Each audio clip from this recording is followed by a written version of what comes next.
vous entrepris là-bas?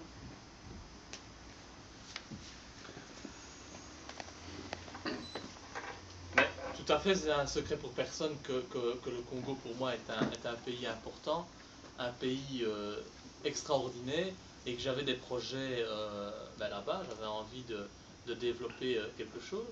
Bon, je me suis assez vite rendu compte durant mon voyage cet été qu'il était impossible aujourd'hui de développer un projet humanitaire sans lécher les bottes de Kabila. Donc, à partir de là, malheureusement, et c'est dommage pour les Congolais, j'avais déjà tiré certaines leçons, certaines conclusions. Quand je vois l'état de la corruption au Congo, c'est une catastrophe.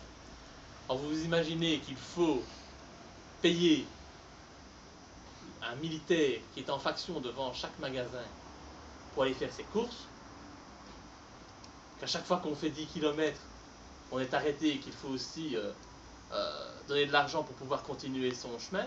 Quand on sait qu'à l'aéroport, je pense que j'ai dépensé 300 $ à l'aéroport rien que pour pouvoir sortir, 300 $ pour devoir... oui, ce sont des bakchiches en fait. Ça fait réfléchir tout investisseur et toute personne qui a envie véritablement d'investir au Congo ou de s'investir lui-même au Congo. Et donc c'est en ça que je dis que le gouvernement actuel de Kabila est un gouvernement qui ne travaille pas pour les Congolais. Parce qu'il fait fuir tous les investisseurs étrangers. Tous ces investisseurs qui sont rackettés par le pouvoir en place. Et finalement, il n'y a que certaines sociétés, certaines multinationales, comme le groupe Forest, qui peut exploiter le Congo. Et quand je dis exploiter, c'est dans le sens littéral du terme. C'est véritablement exploiter le pays. Donc c'est dommage, c'est une réalité. C'est clair qu'aujourd'hui, je n'ai pas envie de me faire torturer par Kabila. Je n'ai pas envie d'aller dans les prisons du régime. Et donc je ne crois pas que je mettrai prochainement les pieds au Congo tant que cet imposteur est au pouvoir.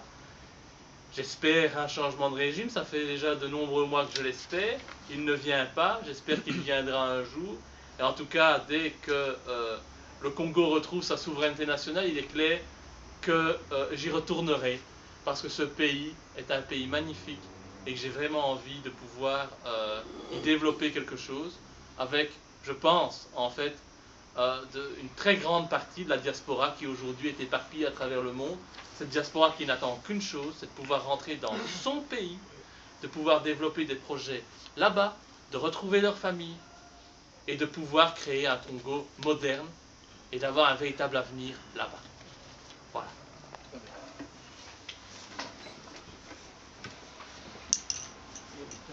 Voilà. Monsieur Louis ou Monsieur... Enfin, je voudrais poser... Pardon? Congo Lobbying. Voilà. Est-ce que vous pourriez nous expliquer la personnalité de Monsieur Mokandi, Docteur Mokandi, c'est ça? Oui. Qui est emprisonné au Congo, nous expliquer sa personnalité et le rôle qu'il a joué dans la politique congolaise. Je vais lui dire un mot. Moi, je ne saurais pas expliquer la personnalité de mon complice, puisque je ne le connais pas. Donc je pense que Gustave pourra mieux répondre que moi. Donc, je crois que c'est Cheikh Fita qui a beaucoup un peu, qui lui va nous parler. Mais je sais seulement que c'est un docteur, travaille à Charleroi. Son nom c'est Kanko. Donc il est médecin.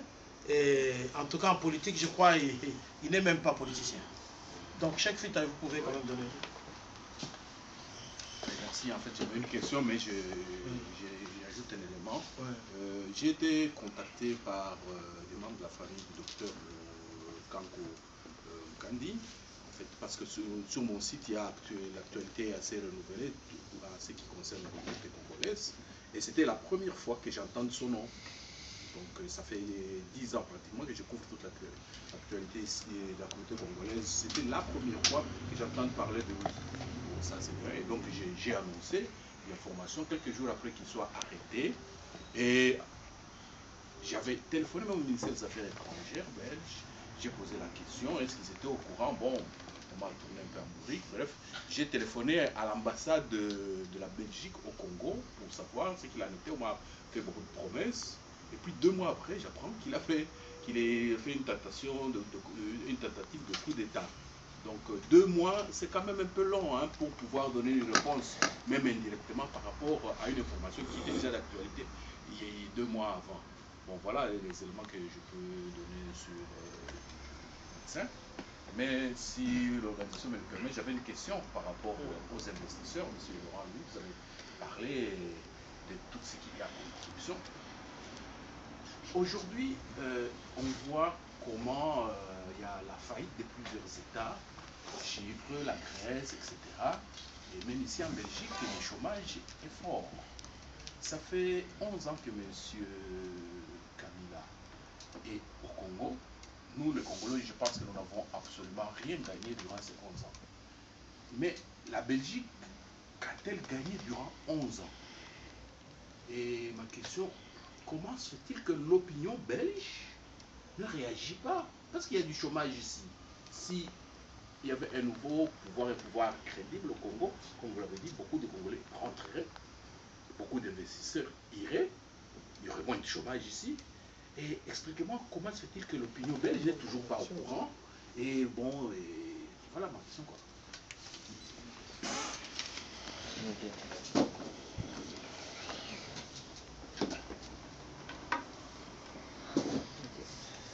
Malheureusement, lorsqu'il s'agit des intérêts financiers, des intérêts des multinationales, il n'y a plus de logique. Ou plus aucune logique n'entre en compte, si ce n'est la logique du pognon à tout prix. Eux s'en mettent plein les poches. Les Congolais, eux, sont exploités. Aujourd'hui, on peut le dire que la Belgique est en faillite virtuelle. Quand on voit l'explosion de notre dette, c'est une réalité. Si nous n'étions pas dans une économie totalement imaginaire, il y a bien longtemps que les huissiers seraient venus frapper à la porte de Dirupo. Nous sommes dans l'imaginaire le plus total. Alors c'est vrai que sur des bases saines, et ce fut d'ailleurs l'objet de mon entretien avec Etienne Tshisekedi, qui dura plus d'1 heure, sur des bases saines, il est possible de créer une collaboration win-win entre le Congo et la Belgique. Non plus dans une optique néocolonialiste comme c'est le cas aujourd'hui. Parlons par exemple des diamants qui transitent par Anvers, la tournante des diamants Anvers. Bien pratique le Congo pour Anvers. Quand on parle d'Anvers directement, oh, sionisme, c'est bizarre. Mais enfin, passons. On pourrait mettre sur pied une collaboration win-win entre les deux pays. Nous y gagnerions tous. Mais pour ça, il faut changer les hommes qui ont mis en place ce néocolonialisme depuis une dizaine d'années. Il faut changer donc les gouvernements occidentaux. Des gouvernements occidentaux comme le gouvernement belge qui répondent bien souvent aux diktats de superpuissance internationale. On peut viser les États-Unis. Donc ce n'est pas si simple que ça ne se fait pas d'un coup de baguette magique. Pour changer le Congo aujourd'hui, il ne faut pas se leurrer. Et je crois que c'est une composante que les Congolais de la diaspora oublient assez régulièrement. C'est que pour changer le Congo, il faut changer la Belgique, il faut changer la France, il faut changer l'Angleterre, il faut changer les États-Unis. Et donc, plutôt que d'aller dans des votes sanctions, comme ce fut le cas les précédentes années, je pense au vote sanctions contre la NVA, pour la NVA, je pense qu'il faudrait mettre sur pied un véritable projet politique dans les pays en question. Pourquoi toujours donner votre voix à des partis politiques qui ne défendent quand même pas ce changement auquel vous aspirez? Pourquoi ne pas se mobiliser pour, dans une force politique, même sans nom de parti, même sans parti politique, parvenir à montrer que ce changement est en marche. Moi, je crois que c'est là la solution. La solution, elle passe, comme je le dis depuis 1 an et demi, par l'investissement en politique de toutes les forces de changement de ce pays.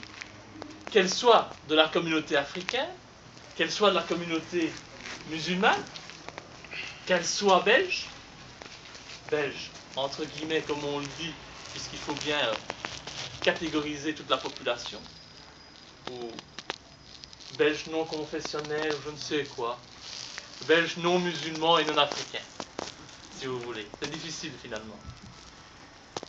Tant il faut dire qu'il n'existe pas de belges non plus, enfin bon, passons. C'est autre chose. Mais en remettant sur pied une force politique de cette envergure qui déplace les clivages et les clichés traditionnels, je pense qu'il y a moyen de changer ce pays. En changeant ce pays, nous changerons de facto le Congo. Parce que si on ne le fait pas, tout changement au Congo est voué à l'échec. Toute force politique au Congo qui se lèverait pour défendre la population congolaise, elle serait renversée. Elle serait renversée parce qu'on dirait « Ouh, notre ami Kabila est en danger ». On veut renverser ce bienfaiteur de la nation congolaise. On va envoyer le F-16 pour, bien entendu, mettre à mal les rebelles, les méchants rebelles. Donc, c'est la démonstration toute simple qu'aucun changement aujourd'hui n'est possible au Congo, ou ailleurs en Afrique ou au Moyen-Orient, si on ne modifie pas les gouvernements de nos pays occidentaux. C'est le constat de 3 années au Parlement, dans mon chef.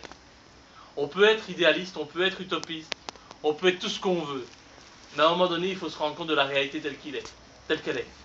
On peut bouger, on peut faire des manifestations, rien ne changera au Congo si ça ne change pas chez nous.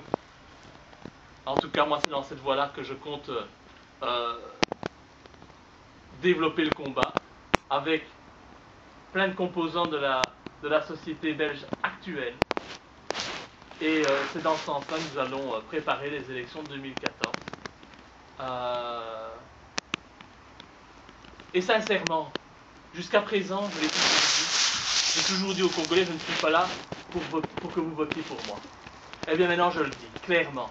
Si vous voulez du changement, il faut arrêter de voter pour le CDH. Ce CDH qui se dit humaniste et qui renvoie des sans-papiers congolais dans leur pays se faire torturer. Il ne faut plus voter pour des gens comme Mampaka, qui n'ont jamais défendu les intérêts des Congolais de Belgique. Ça, c'est dit. Il faut arrêter de voter pour des imposteurs comme Olivier Minguin ou Mme Mandaïla du FDF, qui sont au pouvoir depuis des dizaines d'années et qui ont placé, grâce à leur ami Louis Michel, le président fantoche Kabila que nous connaissons actuellement. Il faut arrêter de voter pour le Parti socialiste. André Flao, Di Rupo, ces gens qui oppriment le peuple congolais, qui s'en mettent plein les poches. Il faut cesser ce soutien à ceux qui se disent défenseurs du social et qui ne font qu'opprimer les gens et à les maintenir dans la pauvreté la plus totale sous prétexte de vouloir conserver leur voix. Il faut arrêter de voter pour le mouvement réformateur.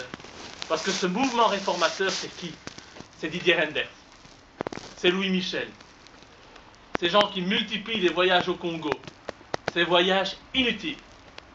Tout simplement pour revenir avec des mallettes remplies d'argent pour financer leur campagne électorale.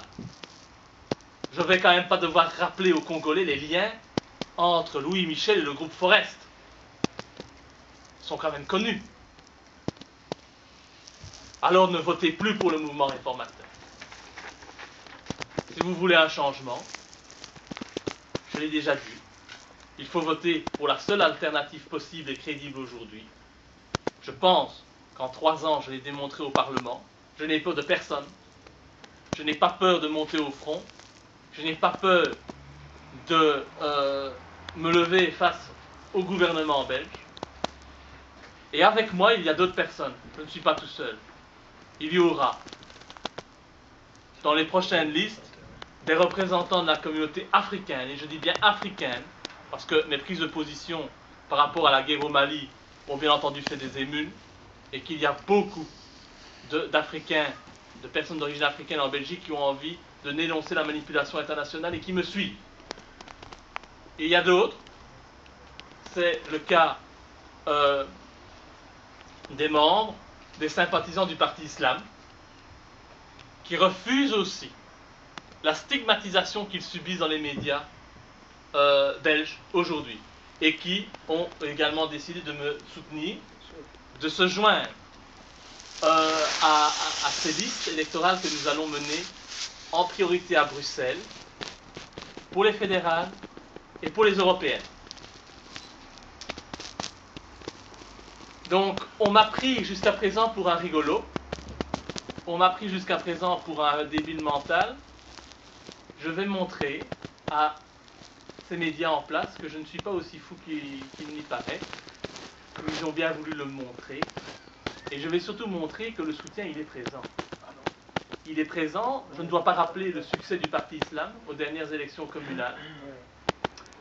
4 candidats dans 3 communes différentes, 2 élus dans 2 communes différentes, avec des listes composées bien souvent d'une seule personne.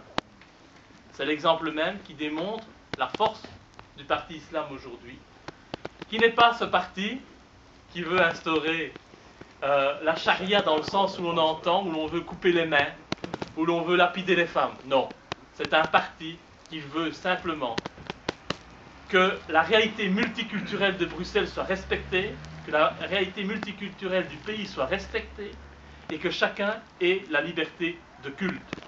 Ce qui n'existe pas aujourd'hui, puisqu'aujourd'hui, ces cultes sont bien souvent stigmatisés, ces communautés sont trop souvent stigmatisées. Je pense aussi que la communauté africaine en Belgique a un poids considérable. Il est temps que la communauté africaine se rende compte de son poids et qu'elle l'utilise à bon escient. Si demain, les personnes d'origine africaine qui sont en Belgique veulent un changement dans leur pays d'origine, eh bien ils n'ont qu'une seule solution, c'est de ne plus faire confiance aux partis traditionnels, aux partis en place, mais de voter pour un vrai mouvement qui a compris quelles étaient les manipulations internationales, qui les rejette et qui veut un véritable changement au niveau mondial.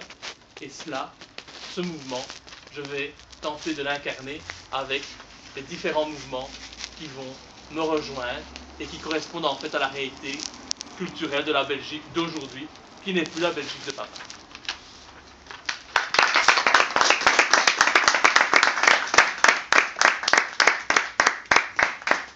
Je crois qu'il n'y a plus de questions. Ah, ouais. Sur la Belgique, venez par ici, parce que c'est juste le micro de... On a le temps pour les questions. Ouais. Oui, tu peux prendre la parole. Bon, la première chose, je voulais d'abord présenter toutes mes félicitations à M. Louis pour son courage et surtout pour sa persévérance. Il a été quand même victime de plusieurs humiliations, voire des insultes de la part de ceux qui ne veulent pas que les choses changent au Congo. Et quand je parle de ceux-là qui ne veulent pas, je fais allusion directement à ceux qui siègent aujourd'hui à l'hémicycle, donc au Parlement. Je commencerai par André Flao. Je sais qu'André Flao, c'est quelqu'un qui avait déjà voté Joseph Kabila avant même les élections de 2011. Donc, dans la tête d'André Flao, Joseph était déjà président. Il avait dit, dans des petits comités, par-ci par-là, parce que pour lui, il fallait donner encore du temps à Joseph Kabila pour qu'il arrive à parachever l'œuvre qu'il avait amorcée. Je ne sais pas quelle œuvre, si ce n'est que de tuer les Congolais et de les faire souffrir.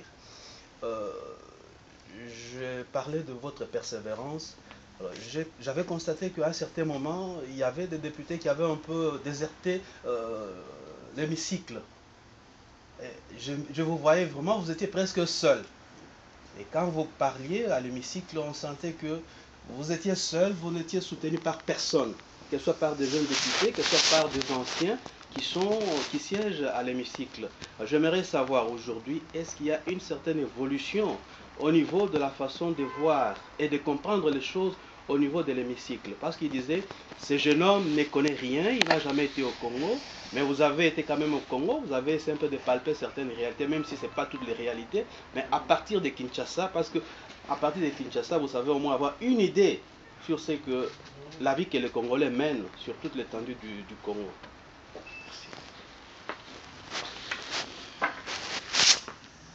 Oui, non seulement j'ai été à Kinshasa, mais j'ai également été dans le Bas-Congo, dans les campagnes. J'ai toujours refusé d'aller à l'hôtel Memling, parce que pour moi ça c'est pas le Congo, c'est l'expression même du colonialisme. Donc j'ai vu comment vivaient les Congolais et je me suis mêlé à eux au quotidien. Ça fait un choc évidemment. Par rapport aux parlementaires belges, qu'est-ce que vous voulez que je vous dise? Il vaut mieux être seul que mal accompagné. Je suis seul aujourd'hui, oui. Parce que ces gens sont... Je suis seul au sein du Parlement. Mais parce que ces gens ne veulent rien comprendre. Alors c'est vrai que dans la campagne électorale, il y a toujours... Le Congo a toujours plein d'amis. Durant la campagne électorale, c'est comique. Les Congolais ont toujours plein d'amis. Mais après, ils sont moins nombreux. Du moins, ils ne parlent plus de ces sujets-là. Et on en arrive à des situations où, comme il y a quelques mois, on a voté une résolution pour protéger le parc des Virunga au Congo. C'est une résolution qu'a pris de manière très solennelle le gouvernement belge pour dire à Kinshasa ce qu'il devait faire. Il faut protéger les singes.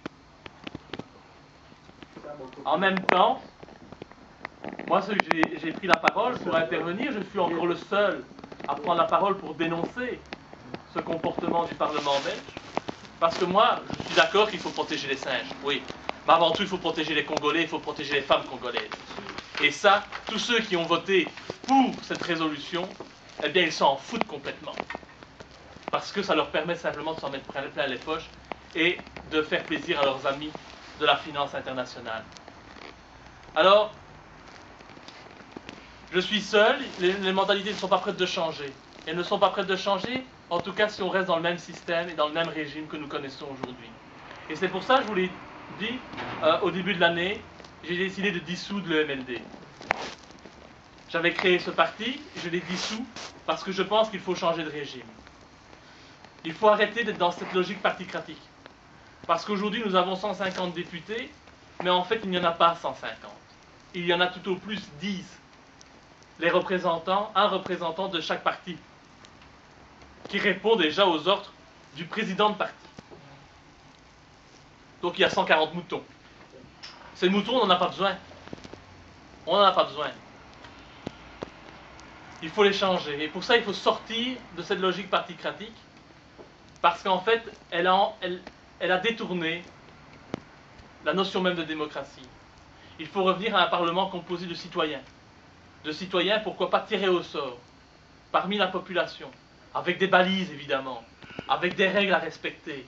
Mais ça, ne n'ont pas tout de suite stigmatisé la proposition. Rendons-nous compte qu'aujourd'hui, il y a des incompétents qui dirigent ce pays, des gens qui prennent ce travail par-dessus la jambe, qui votent sans même lire les textes. Ça, c'est une réalité. Ils votent sans lire les textes. Nous votons directement, en fermant les yeux, toutes les directives de l'Union européenne, sous prétexte que ça vient de l'Europe, donc c'est bon. C'est ce qui se passe dans la tête des députés belges. C'est l'Europe qui a décidé, oh c'est bon, on vote pour. On ne peut pas voter contre.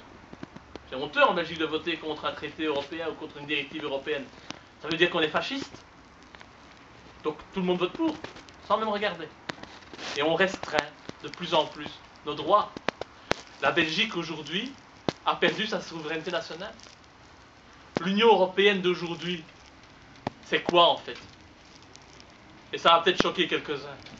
Mais l'Union européenne d'aujourd'hui, c'est la réalisation du projet d'Hitler. C'est la mainmise sur l'ensemble de ces pays qui étaient auparavant souverains et qui aujourd'hui ne répondent plus qu'aux diktats de l'Europe. Donc sous des apparences démocratiques, l'Europe a réalisé le plus grand coup d'État à l'échelle mondiale. Ce n'est pas un pays qu'on a renversé, non. C'est 27. 27 en une seule fois. Bon, avec différents agrandissements, élargissements, on est d'accord. Mais c'est l'image qu'il faut retenir. Et donc il faut sortir de cette logique. Il faut sortir des partis politiques.